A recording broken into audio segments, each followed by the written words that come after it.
At 500 hours, August 7th, 2025.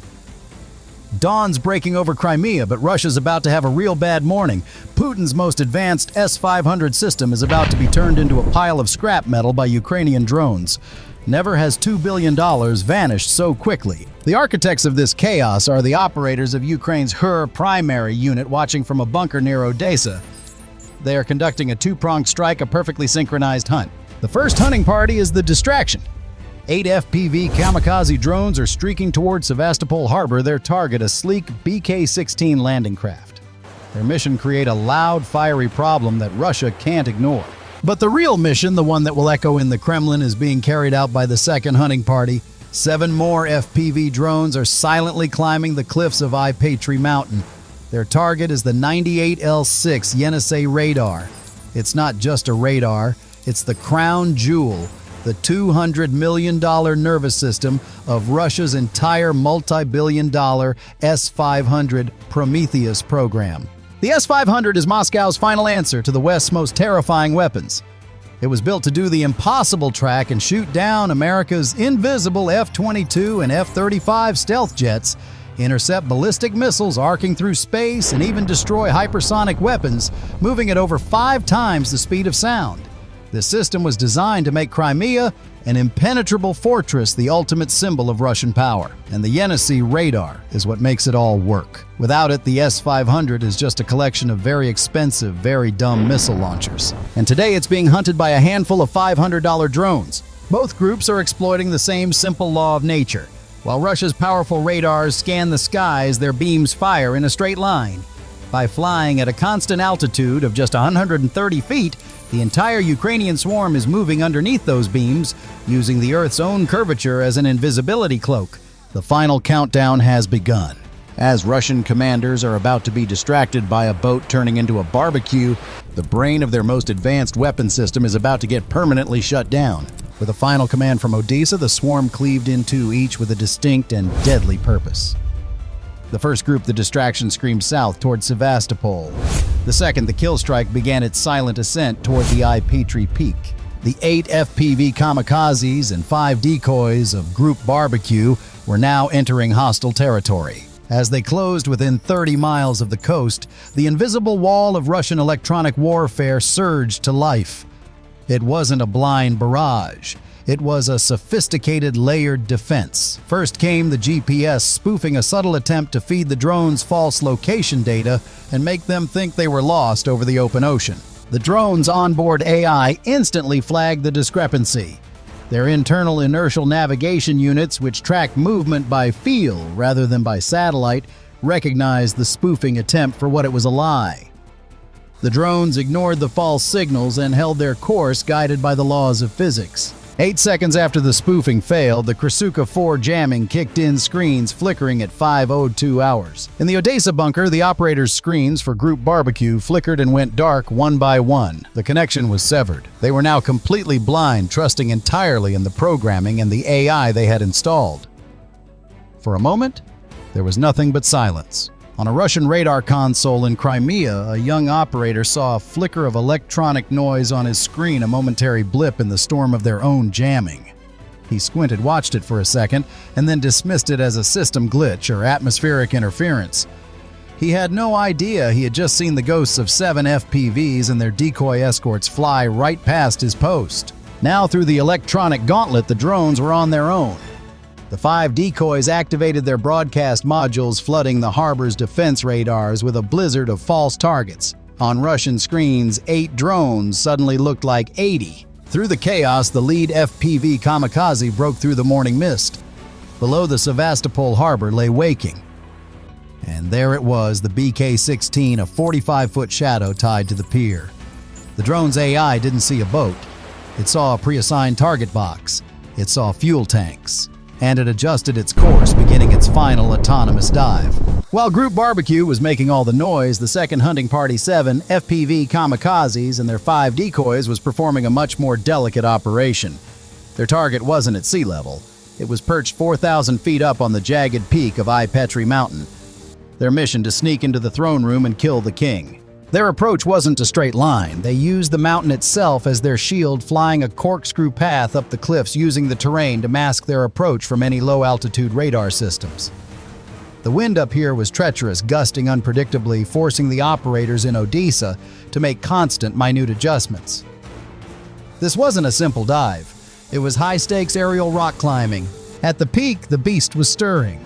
The 98L6 Yenisei radar, the all-seeing eye of the S-500, was active. Its massive, active, electronically scanned array, AESA antenna, was performing its standard sweep of the horizon, a silent, rotating sentinel, powerful enough to detect a stealth fighter from over 300 miles away. On paper, a drone made of plastic and carbon fiber should have been detected minutes ago. This is where the second part of the Ukrainian plan came into play. The 5 decoy drones accompanying the strike team suddenly broke formation and climbed rapidly, punching through the 2,000-foot ceiling. Once exposed, they began broadcasting a carefully crafted radar signature, one that mimicked a small group of incoming cruise missiles. Inside the S-500 command bunker, an alarm sounded. The Russian crew saw exactly what they were trained to see, a high-priority threat approaching at speed.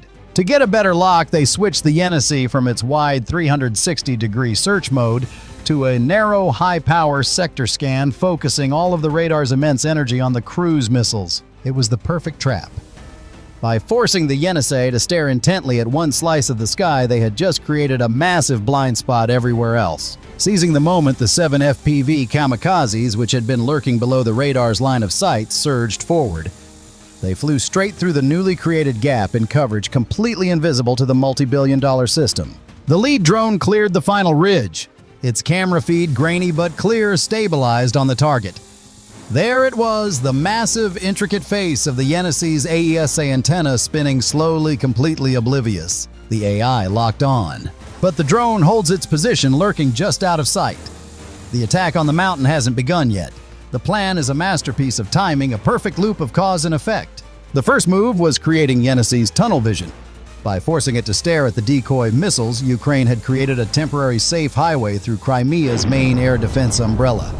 Now it was time for Group Barbecue to drive down that highway. Flying through that newly created opening, the 8 drones of Group Barbecue screamed towards Sevastopol harbor.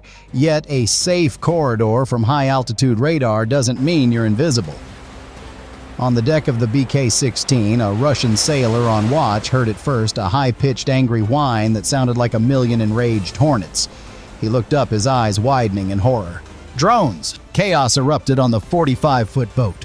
The crew scrambled not to radar consoles, but to their heavy machine guns. A 12.7mm cord machine gun mounted on the bow swiveled around and opened up, spitting a stream of red tracers into the dawn sky. AK-74s started firing frantically from the railings.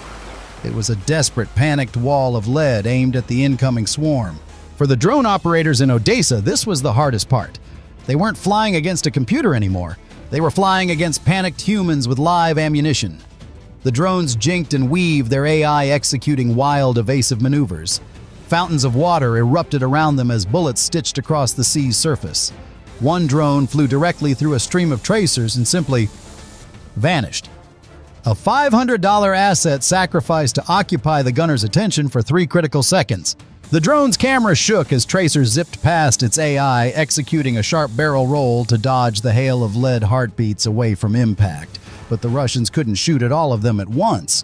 While the main gunner was tracking one drone, another one broke through the hail of fire. The FPV drone's camera feed was a blur of tracers and sea spray. The AI ignored the chaos.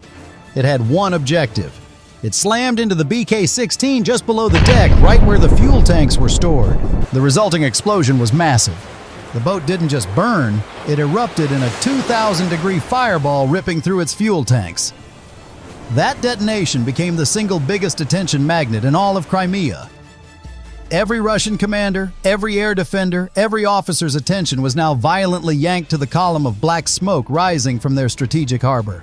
That was the real trap, because while the Russian command chain was screaming into their radios about the boat that had just ceased to exist, they forgot all about the quiet mountain peak. High above the chaos, the lead drone of the Ipatri team, having patiently waited for the fire alarm to go off now, surged forward.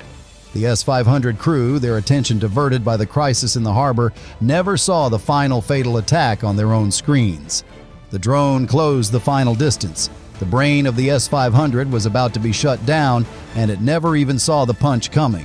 While every Russian officer in Crimea was looking at the smoke cloud over Sevastopol, the bodyguard on Petri Mountain realized the fire alarm was a trick. His Panzer S-1 radar screen lit up with 7 solid targets screaming up the mountainside. They were already inside his optimal engagement range. The Russian operator was a professional. He knew his system's limits. The Panzer is a beast, but its computer can effectively track and engage a maximum of 4 targets at once. He was looking at 7. This wasn't a fight. It was an ambush. Still, he did his job. The Panzer's turret snapped around and the first missile leaped off the rails. A perfect shot. One of the FPV drones disintegrated in a flash of light. 1 down, 6 to go. The math wasn't getting any better. In the Odessa bunker, the Ukrainian operators saw the kill. This was expected. The first drone was always a sacrifice designed to make the Panzer reveal its position and waste precious seconds. A final command was sent to the remaining 6 drones: scatter and overwhelm. By 5:05 hours, as smoke rose from Sevastopol, the Petri drones closed in 15 seconds from the kill. The swarm exploded into a 3-dimensional nightmare for the Russian gunner. 2 drones shot straight up, forcing the Panzer's turret to aim high against the sky. 2 dropped low, hugging the rocks, trying to confuse the radar with ground clutter. The last 2 just kept coming straight on. The Russian operator had to choose. His computer was screaming at him, trying to solve an impossible equation. He ignored the high targets, they were furthest away. He ignored the low targets, his radar was having trouble getting a clean lock. He aimed for the 2 coming straight at him. Another missile launched, another perfect shot. The second FPV drone vanished. 2 down, 5 to go. But it had cost him 8 seconds. The remaining drones were now terrifyingly close. Too close for another missile launch. He did the only thing he could. He slammed his hand down on the controls for the cannons. The Panzer's twin 30mm cannons erupted with a sound like the world was tearing in half, spitting out a fire hose of tungsten and high explosives at a rate of 4,000 rounds per minute. It was a spectacular, desperate wall of go away. But here's the thing about trying to hit a small weaving drone moving at 120 miles per hour with cannon fire: it's less about aiming and more about pure dumb luck. The air was filled with red tracers, but the drones were too small, their final approach too erratic. They flew straight through the storm of lead. The bodyguard had failed. The first drone that broke through slammed into the face of the massive Yenisei antenna. There wasn't a huge explosion, just a sickening crunch, the sound of a $200 million piece of hyper-advanced technology being shattered. The spinning antenna visibly shuddered. Before it could even grind to a halt, the second drone hit the heavy rotary motor at its base, the muscle that turned the giant eye. The third and fourth drones, arriving less than a second later, slammed into the power conduits and cooling systems along its side, surgically cutting its lifelines. As the clock hit 05:10 hours, the great Yenisei radar, the all-seeing eye of Putin's shield, tilted, sparked feebly, and went dark. High on the mountain, Russia's prized asset was offline. So when the smoke finally cleared over the harbor and the mountain, the full scope of the morning's work came into focus. First, the decoys forced the powerful Yenisei radar to stare at a ghost story, creating a blind spot. This safe corridor allowed the Sevastopol attack group to slip past Crimea's main defenses. Then the attack on the BK-16 created a massive fiery distraction in Russia's most important naval base. This pulled every Russian commander's attention down to the sea. It was the perfect misdirection.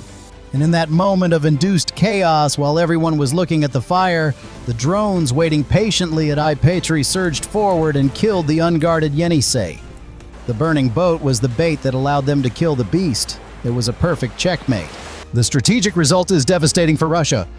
The loss of the Yenisei blinds the entire S-500 network in the region.